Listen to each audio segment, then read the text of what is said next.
Hello, everybody, and welcome back. Here to break down episode 10 of The Challenge, All-Stars 4. I have a guest joining me today. Her name is Chantele Francis. You might recognize her from her own channel, Realness, where she breaks down not only The Challenge, but other several reality shows. Chantele, welcome. Thanks for having me. I've been watching your channel blow up for the past 3 years. And so it's really nice to see you again. We did do a couple of pods many moons ago, but it's nice to be reunited and reconnected here on episode 10. Yeah, I mean, one thing that actually, I don't think I've ever told you this, but I actually gained inspo for my own background from yours. Because I remember when we were originally collaborating and I saw yours, I was like, I need something like that. Before, I don't know if you remember, I had the closet door behind me. So I was just kind of winging it, but I needed to get a little creative. So I was like, all right, what's something of hers that I could kind of like put into my own spin? I'm right by New York City, so I just figured that would go. So thank you for that. I feel honored to be quite honest. But you know what's really good about it is like now I recognize you with your background, and so like I didn't even remember that you didn't always have that. So I'm happy that I've made something memorable about your channel. Well, I appreciate that. Right from the top here, before we dive into the episode itself, I wanted to kind of give you the chance to give sort of an overview, sort of about maybe when you discovered the challenge, like what was sort of your indoctrination into watching the show? For sure. From the beginning. So my dad was watching randomly. He was watching Road Rules, the one with Abram on it. And he was telling me, he's like, there's this show and people are on an RV and there's this guy, Abram. Like, I've never seen anything like this guy on TV before. You have to watch. So I was like, okay, let me see what he's talking about. Like, he's so passionate about watching this show. So I went and I watched and I was like, I was hooked. I was in. I went to like the library to rent other seasons and then I watched all the Real World.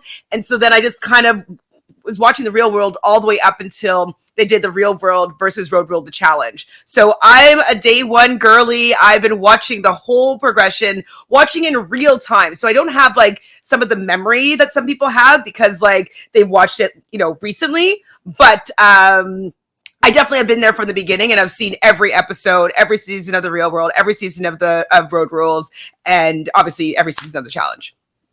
I'm actually so glad you brought up that point about watching in real time and sort of like others' sort of memory, because you've probably seen this sort of evolve in the way that where, when you were first watching it, we're all kind of just watching it at the same time in real time, week to week. Whereas like now, the way people kind of consume the show, they're like breaking this down in like a historical context, like in ways that it probably wasn't back then. So you've seen this sort of kind of from its guinea pig stage to where it is now, where it's like broken down and like people are doing like, casting reactions now. Like that definitely didn't exist back then. Or if, it did, we just didn't know about it. Sort of like rewatches of seasons, like it's taken on a life of its own now. What is like your perspective on how, the show's changed?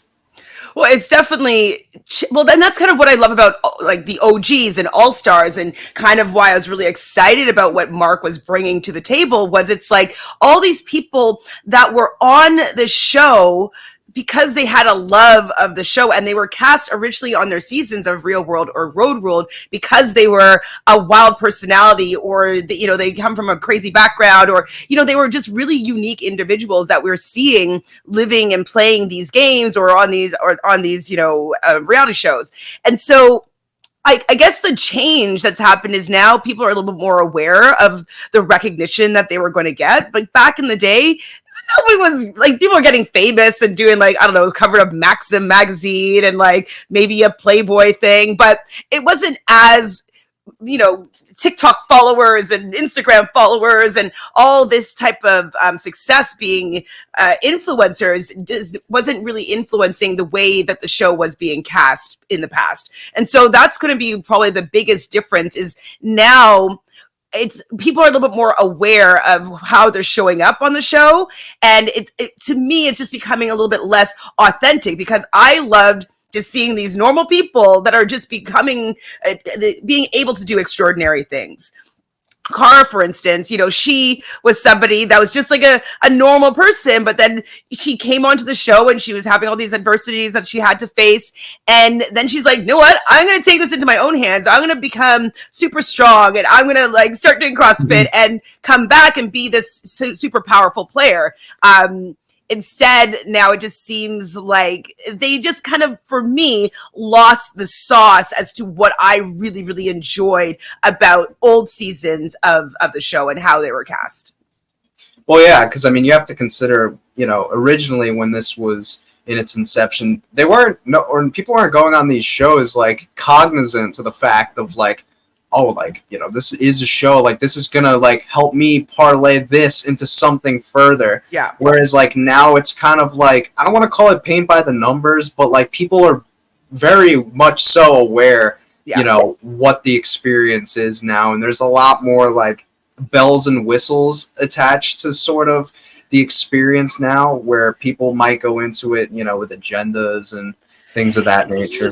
Yeah, and I feel like people are a little bit less authentic, and people are like, okay, this is our built-in storyline, and okay, we're gonna be fighting this season, and okay, we're gonna make up this season, and so it's just people are just a lot more aware of the story of the like the show that they're creating, and less about the authenticity of the dynamics of these people participating in the show. That's like when I think about Rivals too, not Rivals too, like Rivals as well, I should say. I have to specify.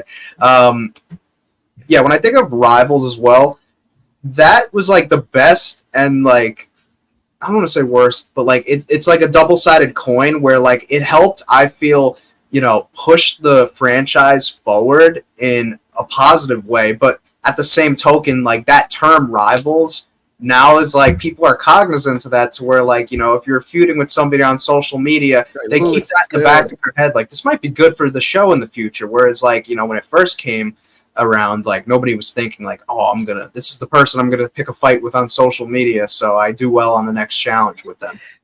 Exactly. And also things like, you know, people hooking up with people and they might have partners outside of the game and stuff like that. Before, people were just wild and did whatever they want. And now that there's such a more focus on what everybody's doing, I find that people are less bold in their choices and they play a little bit more timidly and they have all of their messy business behind closed doors, or they don't let it out, or it's in their contract. They don't have to talk about it.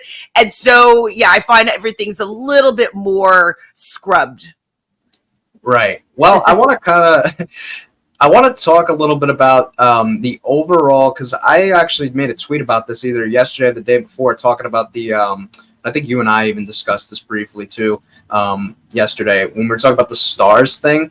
I actually I tweeted saying that this, because I don't know, did you watch Total Madness and Double Agents? Did you watch this season? Like, do you know like the skull thing? Obviously, of course, was, like, yeah. Yeah. So I actually said that this stars sort of format where you have to go in and get your star in order to like run the final. It's kind of same thing as like the skull twist that we had from Total Madness and Double Agents, which I personally felt hurt those seasons because they did it in a way where everybody got a chance to go in and earn their skulls. Like the stakes at that point aren't raised when everybody's got a chance to get it. You know what I mean? 100%. Like even CT, he was like, "Oh, I might be locked out of getting a skull," and then everybody that needed a skull was able to get their skull if they wanted it. And so that's what I was kind of scared about this star twist, because I'm like, well, like these empty threats from TJ being like, "You better get your star." It's like, or else what? Or else you'll have an opportunity to get your star later. Like it's just, it's not. I don't trust that they are going to make this threat come through. I was saying to you that like I want Laurel to be punished for her bad decision, and not to jump ahead, but same with Ryan, like, or same with, you know, these people that have these opportunities and they don't want to go in because they think that they're going to have another opportunity. And so, yeah, I hope that TJ's threats ring true, and it will be a purge in a way that if you don't have a star, you're out of the game. And that would be really, really delightful. I don't think it's going to happen, but it would be what I want to happen.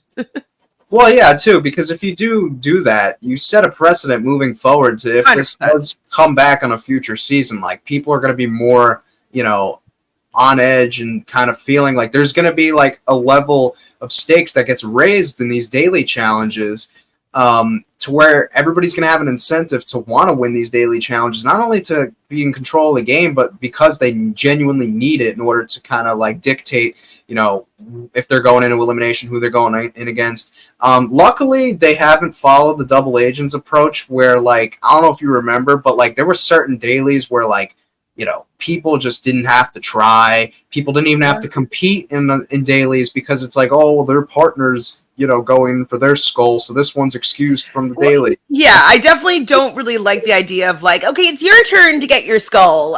So there's something that's broken in the mechanism of this particular twist. And also what's broken, and we'll probably talk about it a little bit more with this episode, is the fact that if you're in the middle, you don't have the opportunity to get your star. And so it's like you have to be really bad or really good to have an opportunity.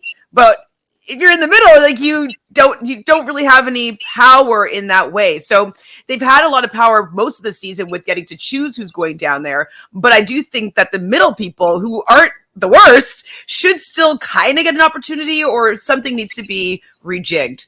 Like maybe the people in the bottom are locked out of getting a star. Like maybe that's what they need to do, because then it's like, okay, I'm not going to go and try to get into the bottom. And then I don't know how to fix it. But, and then the middle people are the ones that maybe will have the opportunity to go down and get their star. Like, I don't know. It just seems a little broken that if you're second best, you don't get an opportunity to get your star. But if you're the worst, you do. Yeah, I mean, I feel like, again, I wouldn't advocate for this format to ever return, but like, you know, God willing. But if it does, let's just say, I'm sure there are ways to clean it up. Like, I'm a bit of a traditionalist, and like, you know, I've been watching some older seasons where like if you come in last, you're automatically going straight in, and then like, you know, if you win, you're safe. I'm just very traditional in that way. I would love it if that was kind of like the model. It works. It's so good. It's so simple, but it works. You know, yeah, like it makes it adds a certain level of intrigue to the daily challenges where like every single one is like you have to win, whereas it kind of just feels like, depending on who's with you, like if you got a lot of friends there on these skull formats, you don't really have to go in.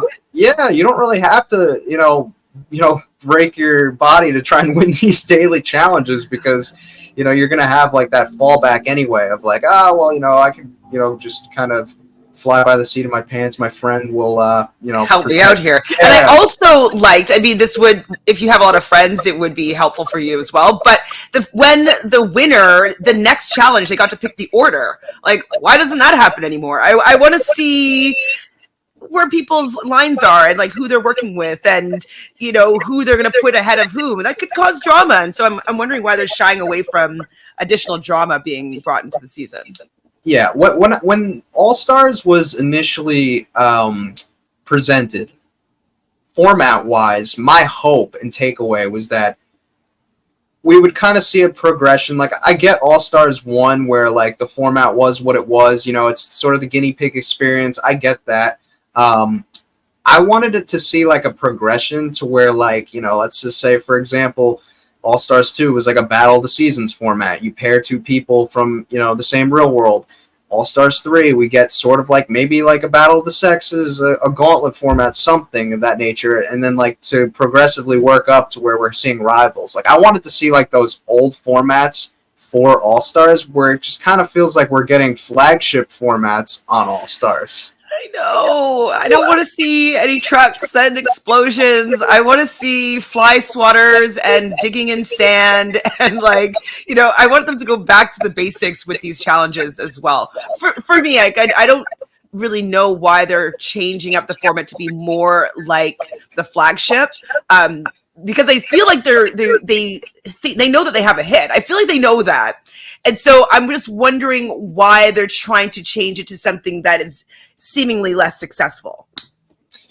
Well, yeah, I mean, because I feel like there's, you know, and there's some people that might, you know, be in the minority where they do enjoy the flagship, and that's fine. Everyone's got their own preference, but I feel like there's definitely a way to differentiate the two. You know what I mean? Like, I feel like you could balance the power a little bit. Where like flagship, you have sort of like, you know, your over the top stuff for those that like it, and then all stars, you know, give us the simplicity, give us the entertainment, give us the personalities that we could kind of gravitate towards. That's kind of where like my head is at. Mine too. I don't know why the producers aren't feeling what we're feeling. Maybe they're just too close to the product that they can't see it for what it is. You know, the saying, you can't read the label from inside the bottle. Like, they can't see it. They're too in it to be able to see that, like, no, we like All Stars for being different than the flagship. And how it was different was because it was old school. Like, that's what we like about it. Right. Well, actually, one thing I will say I liked about this episode was I actually personally gravitated towards the daily challenge. I thought it was goofy, but like you actually had to try. But I love goofiness. Give me the goofiness, give me the cheesiness all day. Like those fun daily challenges that require some level of strategy without needing to be an Olympian to accomplish them. Like, Yes. give us more of those, because I actually like this daily a lot.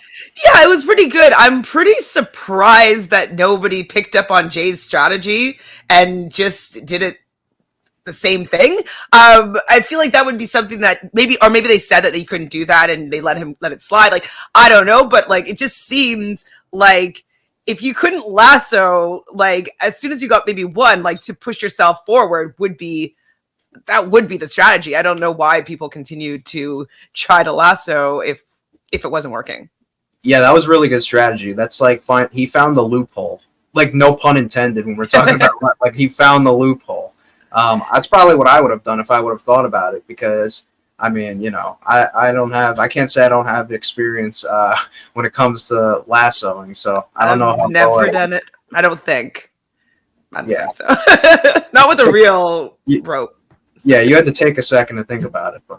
Well, because I've played some live reality games, and so they make you do similar things to this. So I'm like, I know I've done something with kind of rope things, but I think it was like untying ropes. I don't think I had to like throw something. Yeah. I don't think, but I might have. But I don't know. I don't have that much experience for sure. So you would definitely prefer the more fun daily challenges that aren't like super impossible to do? I want things to be a little bit challenging, but still winnable for the average person. Like, that's kind of what I've enjoyed in all of reality shows, like that I've watched. Like, I don't necessarily enjoy Olympians coming to a show to be like super amazing at something that's meant for somebody that's pretty average. And so I love seeing average people being able to do extraordinary things.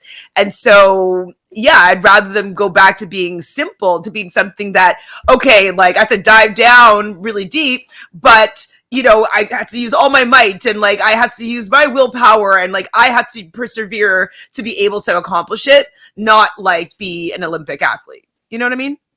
Yeah. I'm definitely with you on that one. There's certain daily challenges, like when I rewatch like old seasons, where I'm like, why not just like, honestly, like don't fix what isn't broke, you know? Like there's certain dailies and even eliminations that like I feel like you could recycle some stuff. I know they recycle like hall brawl and like pole wrestle from time to time in the eliminations. I would actually like to see them recycle daily challenges too, like the good ones from the past. I mean, do you remember there were a couple good ones on Battle of the Seasons 2012, where there was like the one where they had to like, were they hitting each other with fish or something like that? I feel like I like vaguely remember something like that. They had some cool daily challenges back in the day, though. Do you speak of the All Stars 5 cast here, or is that spoiler free? Or no, yeah. No, I can speak about it. Okay, so I really want. This is what I'm manifesting here for All Stars 5, because I'm not 100% that excited about the cast, especially the fact that Fessy, that's somebody that's very new school, is going to be most likely on the season. And so, because Fessy, you know, we talked about he's a D1 athlete. He always wants to put hands on someone. He likes the hall brawl. He wants to like just put a pole in the middle of the ground, whatever.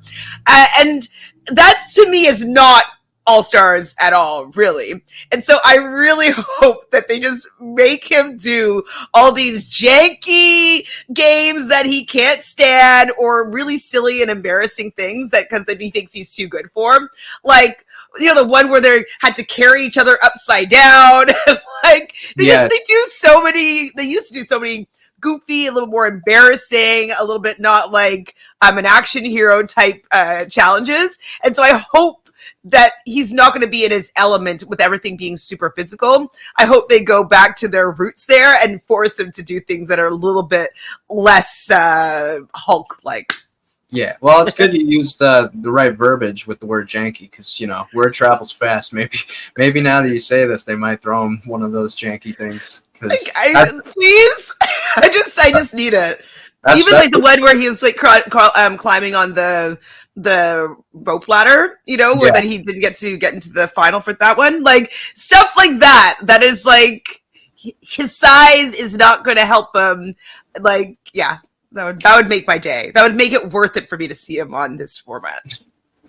Yeah, I mean, without getting too far into like All-Stars 5, obviously, I definitely think like with this sort of format we're seeing now with the pivot into not really format, just the cast, the pivot into pulling more flagship people and just people from CBS.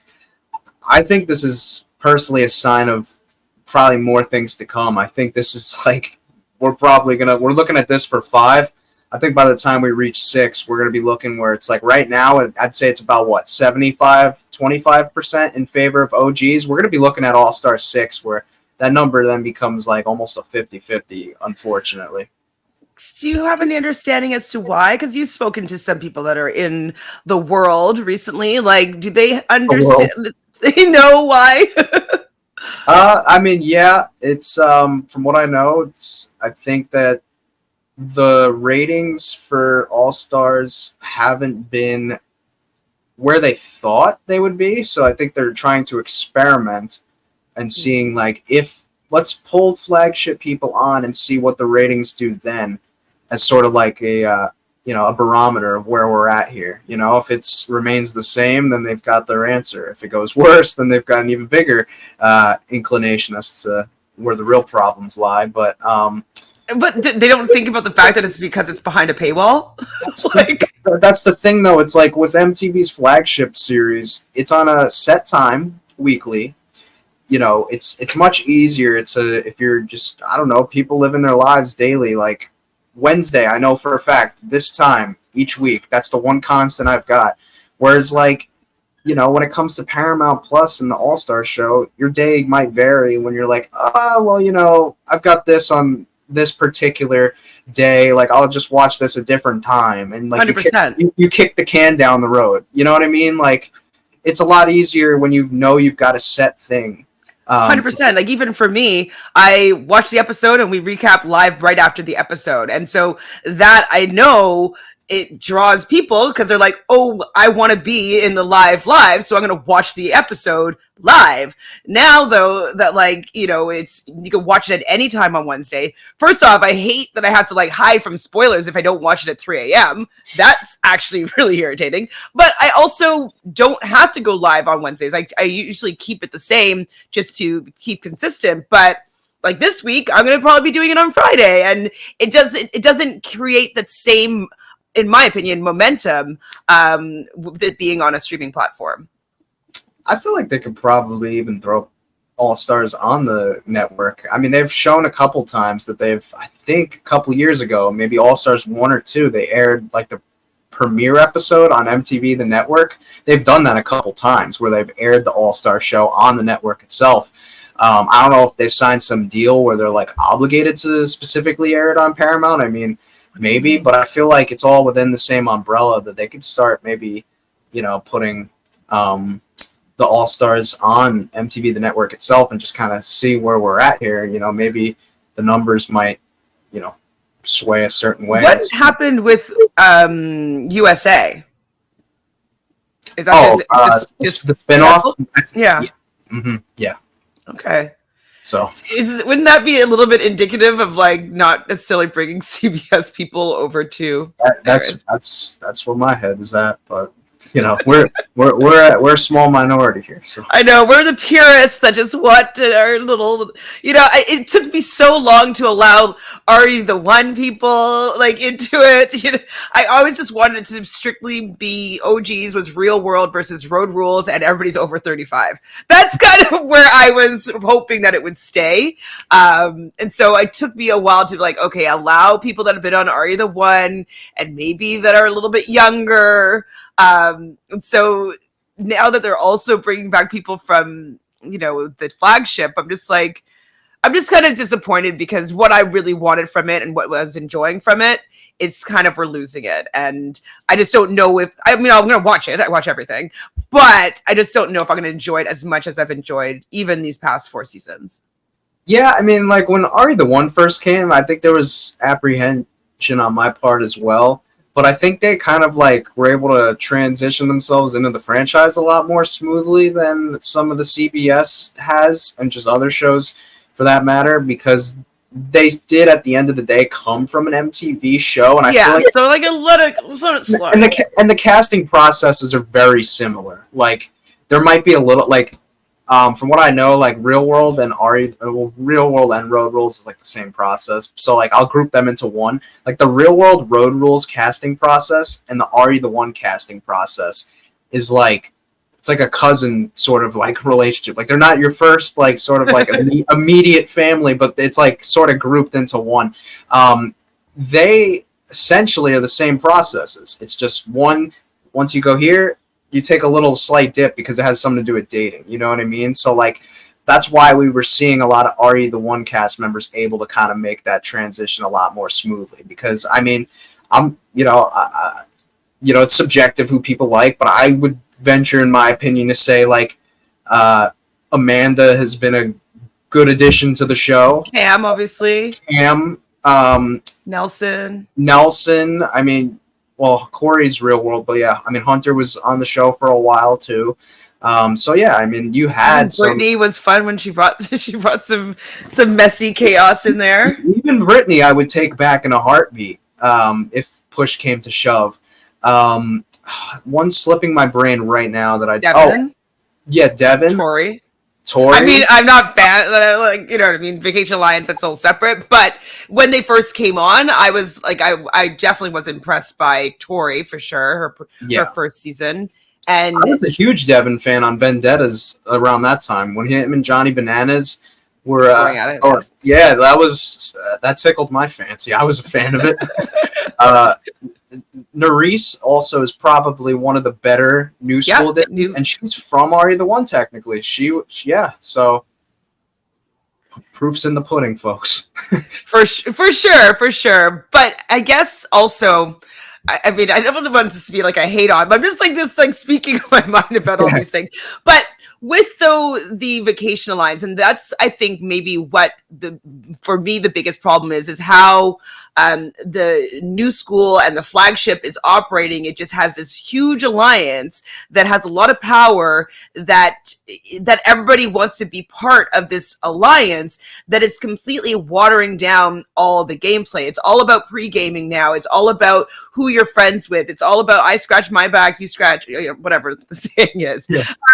And so if they're bringing that to All Stars, it's just like, like I like seeing these relationships that are fractured, but in a real way from 10 years ago when, you didn't call them on their birthday or whatever it is. And so now it's a little bit more about these big alliances that can't be penetrated. Like I heard that Nerisse and Olivia might even be friends again. And I'm like, I really just want them to be fighting still. Like, is that bad?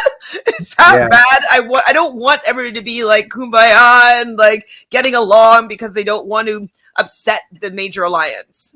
So right, like most of the time people know like they're locked down for the future season. Like back in the day, people weren't playing for future seasons; they were playing 100%. In the present time.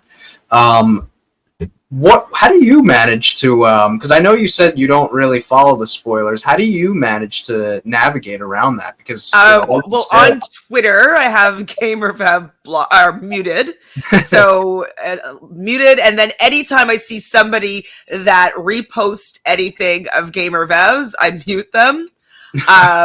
And yeah, so I will pretty much avoid any like elimination or order spoilers. Like I don't ever really see those.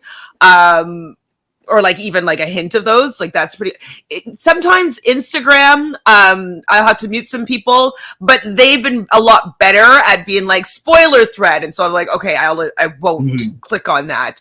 And so yeah, it's just actually having people muted, which makes it fun for me when a cast is dropped, and so like all the tweets are hidden, and so like I can just actually like pull them up one at a time and actually be surprised. So it kind of works out that way when I'm like, you know, doing a live cast reveal.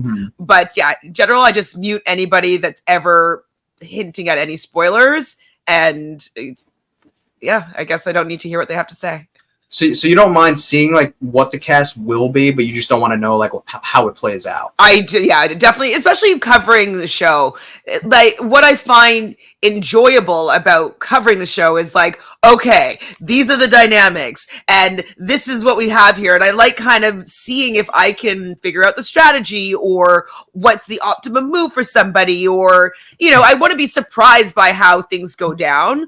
If I know how things end, it just doesn't, for me, make it enjoyable to follow the story. It's kind of like, I already know what happens. Like, I'm not going to be shocked or surprised by anything. And I can't really have my own opinion as well, because it's like, it's going to be tainted with like having future knowledge.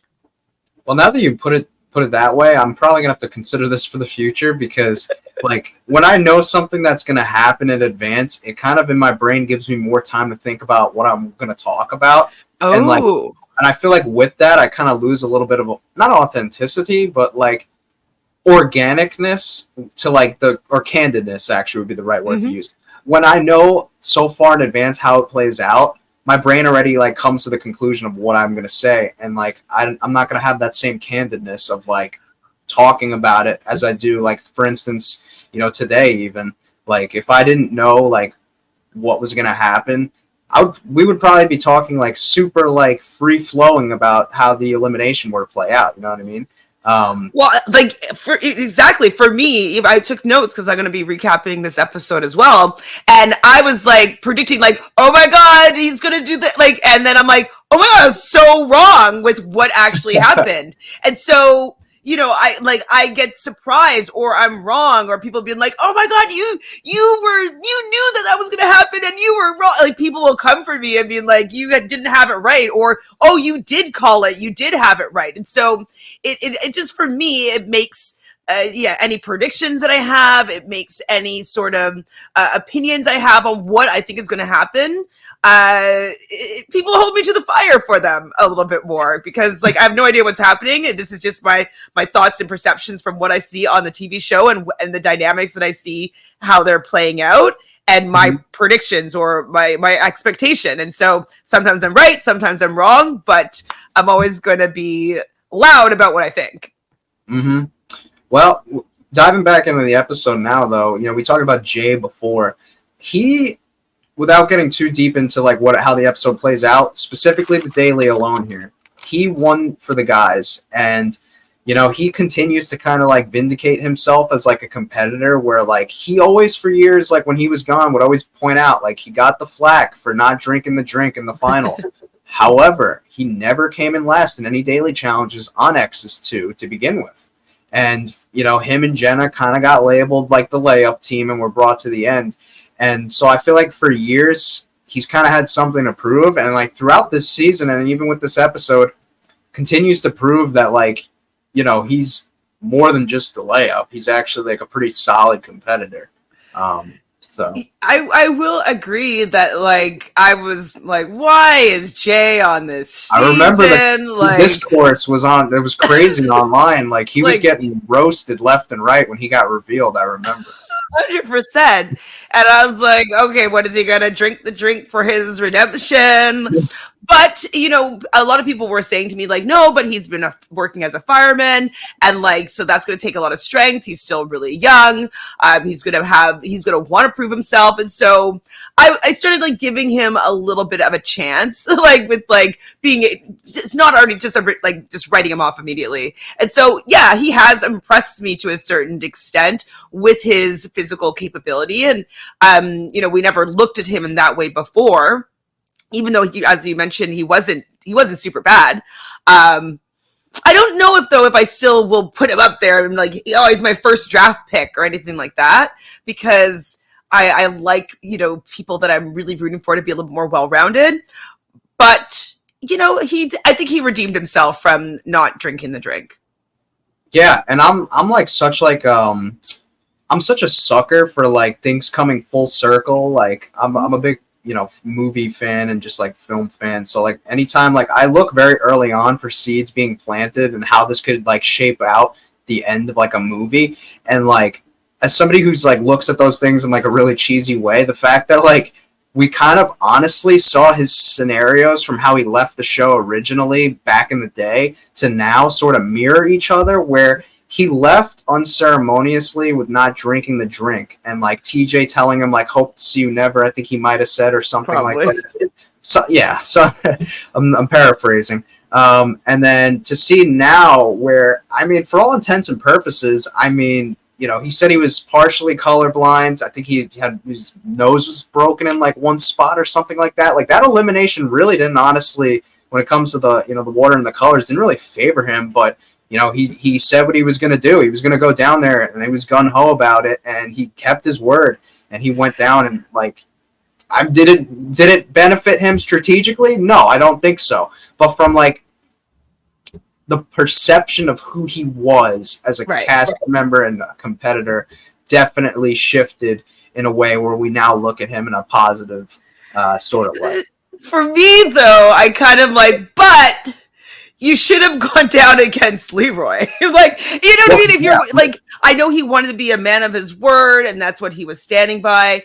And so I can appreciate that, but you're also in it for yourself. There's only going to be one winner. Why are you forfeiting your spot in the game to keep your word with Leroy here? And so I personally would have, like, well, I wouldn't have been in that situation, I don't think. But if I were in that situation, I'd have to be like, sorry, Leroy, I'm going to have to come down against you because I want my star. And I think you would be the easier of the two people to beat here in this particular challenge. No, I hear what you're saying, because in that particular elimination, I think he beats Leroy. I do. Because Leroy's not known for being the best with puzzles or memorizations. Water. I mean, that was probably going to be right in Jay's favor had he chosen to go against Leroy. And I mean, if we're pulling the curtain back a little bit further, I mean, you know, Leroy's going to have several opportunities in the future if he wants to. Like, he's literally a phone call away. Like, it might hurt him this challenge, but like, if Leroy wants to show up and say yes to the call, he's going to be there. Whereas Jay, this is your first challenge in 10 years. You don't know how many more opportunities you're going to have at this thing.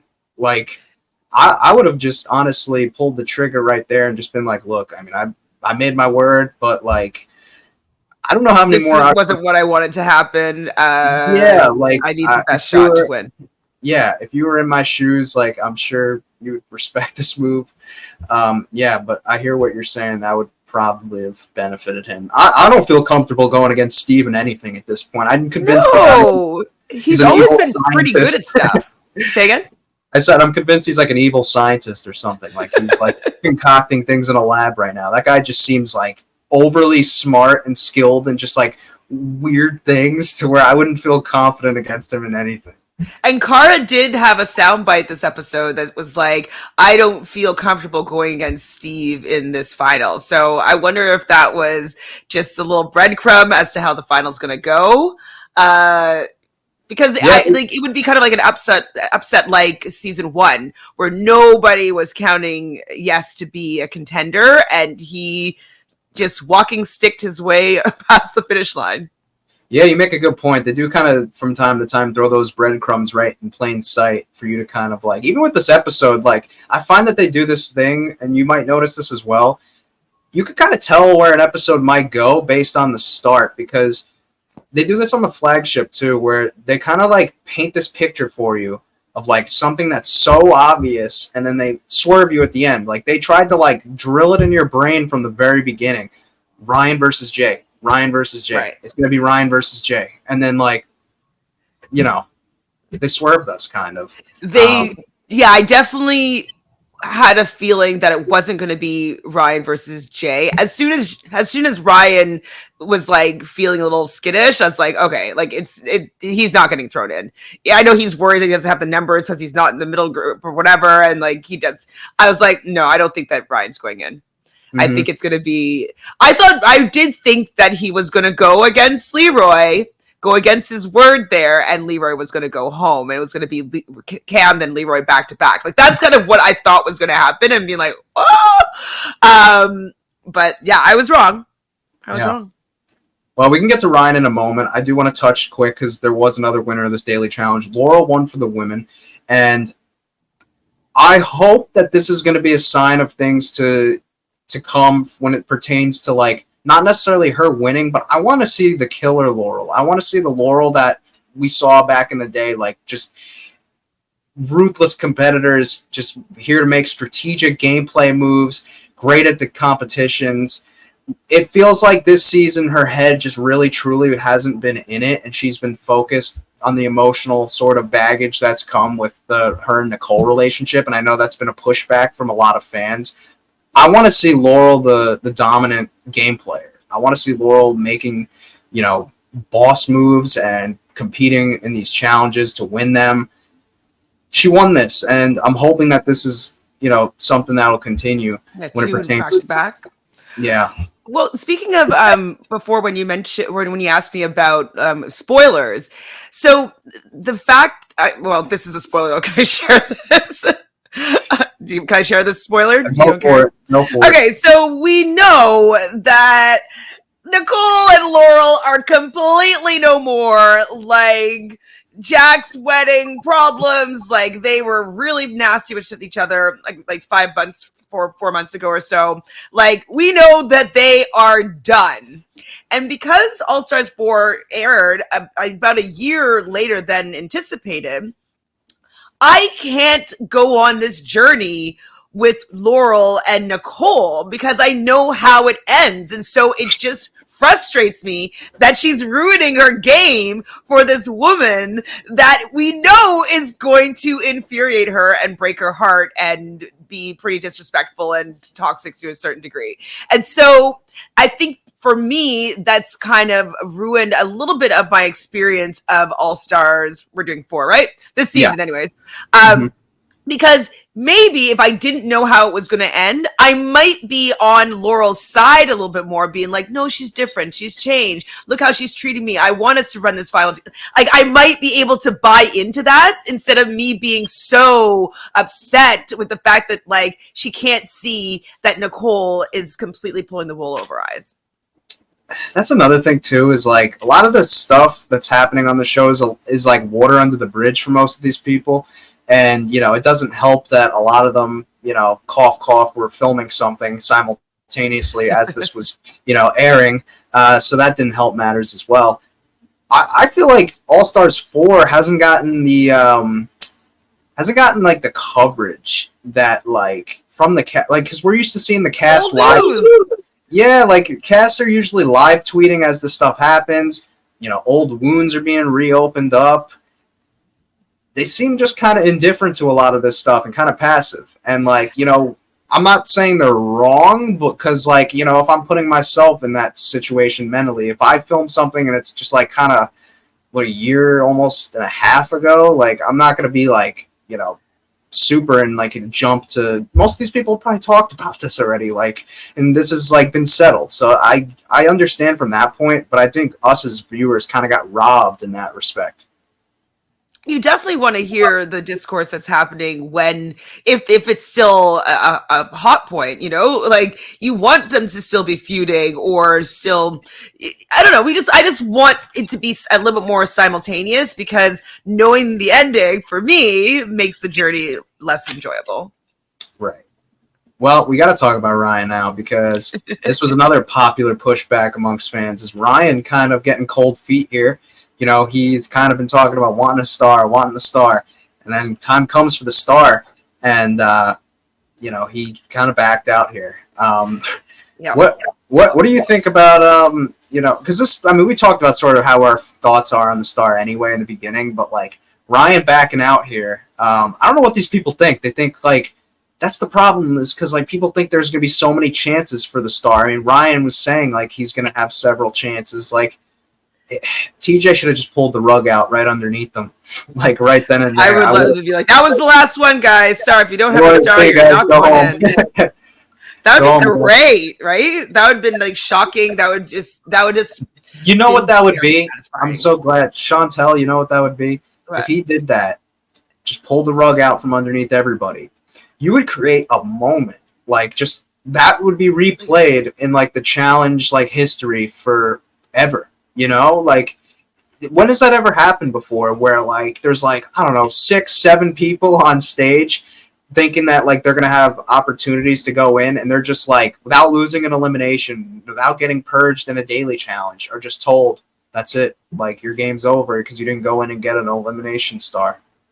I mean, they've done that before, but at like the beginning of the season, which I hate that, where it's like, you know, which was it? Was it? Is that like the redemption stuff? 30-30? I can't remember which one where it was like they had an immediate purge at the beginning of the season. Oh yeah, so that was. They did that on 30-30 and Final Reckoning as well. Yeah. I don't like that, right? Like, you know, they still have gone through the casting process. They still have quarantined or been, you know, they traveled to the location. They still put in a lot of work to be there. I would be really irritated if I was purged day one. Yeah. But if it's part of the rules, it's like you have to get a star, and at any time, the rug could be pulled out from under you, and you will not have an opportunity. That would just be so delicious to see people being like shocked that they didn't get their opportunity and that he stuck to his word. That'd be so good. Yeah. I mean, you gotta at some point kind of set a precedent there. Otherwise, you know, but one thing we did see is like, you know, the elimination itself, Steve ends up beating Adam, but like, oh my God, I'm here for the mess. After the elimination, Steve takes Adam's star, which I felt was completely justified. Yeah. Like if I was in his shoes, I'd probably do the same thing. 100%. Adam just gives us something that I don't think any of us really, you know, thought. Because I interviewed Adam 2 years ago, well before he even filmed this show, and he was super. Well, I mean, he still is, but like he was super zen, just super peaceful. Like I even asked him about. He got into it. Do you remember when him and Abram got into that fight on Road Rules, where Abram got kicked off by any chance? That might have been the episode that got me into the season or into the show, because it was my dad was telling me about like the fight that this guy was having. Like that checks out. So I think that was it. Yeah. Yeah, I asked him about that, and he was just like super, just like had nothing really bad to say. Like he was just very voice of reason. So to see him in this confessional, kind of honestly, just like cut Steve, like cut him like deep here with like telling the same stories that are as believable as the other ones he's told. Something about having no friends in real life. And, keep in mind, people, this is a deep cut. These people filmed their original. They're both of these individuals' introductions into just this franchise period came together. We're not talking about two people who just met on this All-Stars. We're talking about two people who were in the same Winnebago like decades ago, 20 years ago. So this is a deep cut here, and I'm all for the mess. We need more of it. I'm for the mess, but I think that Adam is just a little bit more upset with himself that he didn't really think about this as being an option, because if he had thought it through, he might have maybe warned Steve, being like, hey, I'm really trying to keep my star here. Like, it's not that I don't want you to be here, or that I want you to go down, but I don't really have any options and you were in the bottom, And so maybe just like warning him or something. But I think the fact that he kind of blindsided Steve thinks that they're really close friends. and then not expecting Steve to be irritated if he wins and takes your star away from you. I think he just didn't think it through, and he's more so mad at himself for allowing Steve to have the power to potentially ruin his game. Well, he cut him up with words in the, not to his face, obviously. This is being said in confessional. I'm interested to see if they do have a confrontation face-to-face next episode, because the way they kind of framed the trailer for next week, it looks like this is going to be something that bleeds over into episode 11. Because I don't think I saw the next episode. Well, they showed the coming next No, week. I don't think I saw the preview. Yeah, I don't remember that. So maybe I stopped it before the preview. Yeah, they kind of made it look like it was bleeding over into next week. So I'm interested to see where that goes. And this is potentially something. Oh no, I did see it because we saw Kara doing something in Darkness. Yes. Mm-hmm. Yeah. No. Which looks like people are all going to have an opportunity to get their star, right? Is that what that looks like to you? That's what it looks like to me. Yeah.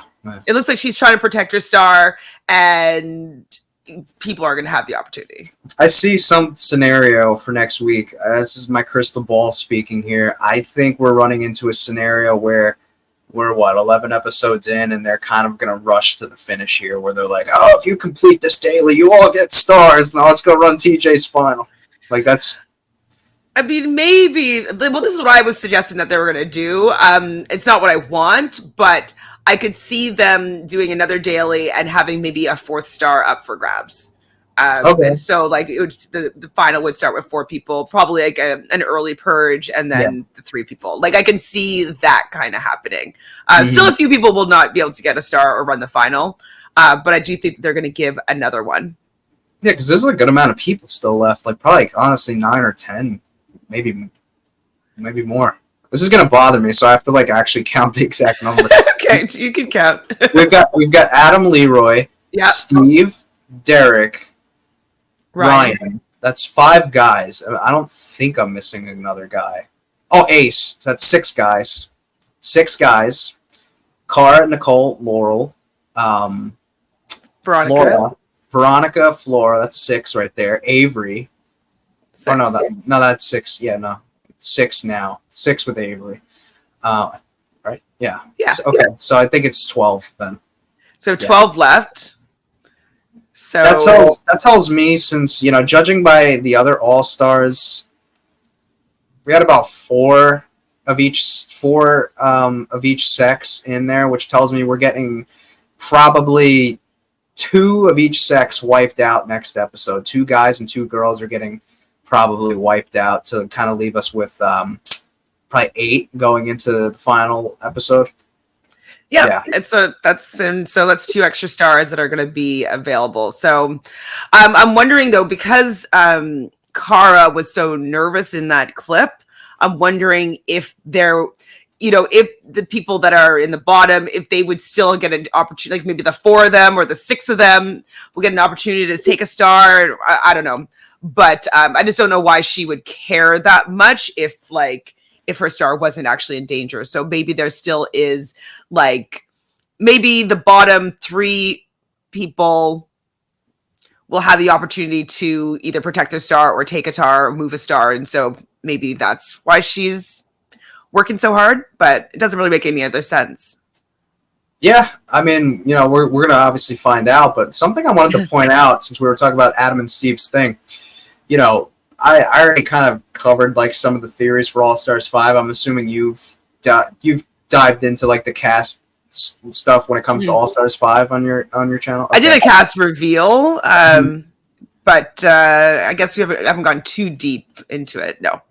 Yeah, because the initial rumors that I heard was that we were headed towards something Rivals related, which still is seemingly the case, but it's not Rivals in the way that we think. I think it's more or less kind of, I've heard the thing floating around that they're doing teams of 3, where it's multiple teams and 3 people on each team, but all of them are connected to each other in some way.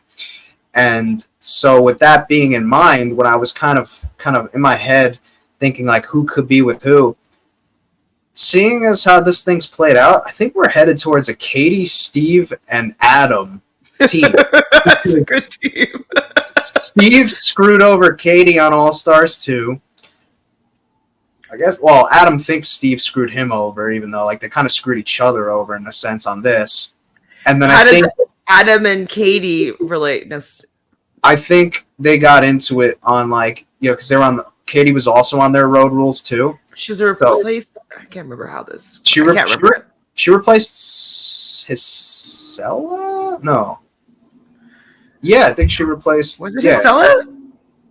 I think. I literally watched this when I was like in high school. Like I don't remember. I think so. So and I think Adam voted Katie into a bunch of one gauntlet maybe on like the gauntlet. Yeah, so they're gonna connect in that way. I think that's probably where we're headed. Okay, so I mean, I haven't heard this trio theory, but just out of curiosity, though, there's like 16 women and 8 men, and so it seems more likely that there'd be 2 women and 1 man, right, to make the numbers work a little bit better. Yeah. Again, though, we don't know because maybe because I mean, Final Reckoning when they did like the co-ed thing, where like I mean it's different because this one has 3. When they did the Final Reckoning pairs, like it was a little bit jumbled where they had there was like maybe 2 teams where it was guy, and then it was like, girl guy. So I don't know, maybe like if they just make some exception where so odd though that it's so uneven. Yeah, I think that's a little bit on the weird side there. Again, it kind of feels like this is probably going to be, I don't want to say a crapshoot, but it's anybody's guess as to where this thing's going. Yeah, I mean it's fun to speculate on. Don't get me wrong. I did like a whole like thing. It's like I've never done it before, but last week was the first time that I actually like. I don't like so like I acknowledge spoilers if they come up like in interviews and stuff, but I've never actually like done a like regular podcast like solely dedicated towards like spoiler of the cast, and like I did. So I like dove into this deep, and like it's actually I find that to be the most interesting part now about sort of like when I find out who the casts are is kind of speculating like who could be with who, and then once the shows actually come out, then we just see it's like for the first 4 All-Stars, it's been like kind of the same thing where it's been like sort of a free-for-all in a sense. Like I feel like they've been running the same format, minus like I mean there's some like tweaks and stuff here and there. Like there's obviously the star thing with this, but would you say it's fairly accurate that the first 4 All-Stars are like relatively in the same ballpark when it comes to like the format, where it kind of just feels like an individual thing? I guess yes and no, but there was 2 winners in 3, and because didn't Wes and Janae win? And so we had a guy and a girl winner. Yeah, I kind of like that better. I didn't like how in All Stars 1 that Janae didn't get her opportunity to win, and Yes just got to be the solo winner. Well, and Kellyanne then because Kellyanne. Kellyanne. Oh yeah, they were tied. They both had like 3 points or whatever it was. Yeah. And so I didn't like that at all. And then 2 was MJ and John A, which like that ending I really had a problem with. And then 3 John A and Wes. Okay, whatever. And then this one's going back to a solo winner. I don't know. I think I like male and female winner better. So like that part of the format, I prefer. And they did change it up a little bit. I can't remember specifically how it went down, but it was teams, and then the team, they could like save somebody. That was for a couple of them, right? Yeah. At least I can't remember. Mm-hmm. Yeah, so it does have the same feel, but they have, I feel, changed it up a little bit. It's not. They feel like the same show, but I don't feel like it's the same format necessarily. Yeah, I just wanted to kind of take on an identity where it's like you come in from the start, you have a cohesive format that you follow the entire way through without having to like blow it up mid-season with a twist. Because when things are twists, like, and you do it all the time, then it's no longer a twist; it's just a constant. I would like for them to kind of have a clear-cut format, like I said before. You know, if you want to do a traditional rivals where two people paired up the entire time, they don't switch partners, they don't like freaking go into it, like literally the entire way through. Or like potentially a battle of the seasons where you have like two people from the same real world season partnered up. Like, oh, maybe that's what they're gonna do for like kind of like what you're saying, but making it another battle of the seasons. that would be awesome. I'd love it. That'd be pretty cool, actually. Yeah. But then the new school people would probably dominate because they'd be so strong Yeah, I know. and youthful. They were just, it's not even fair. But no, this was great. I'm so glad we were able to collaborate. I feel like this absolutely. I mean, I'll always talk about the challenge. I love talking about the challenge. I've watched every season of the challenge. The reason why I started my channel is because I didn't realize that there was other people that watched the show. So yeah, it's been great finding a community of people that are as obsessed as I am. Yeah. No, we should definitely do this in the future again. I feel like it's doing really well. All right. Always a yes. Have a great rest of your day. You too. Take care. Bye.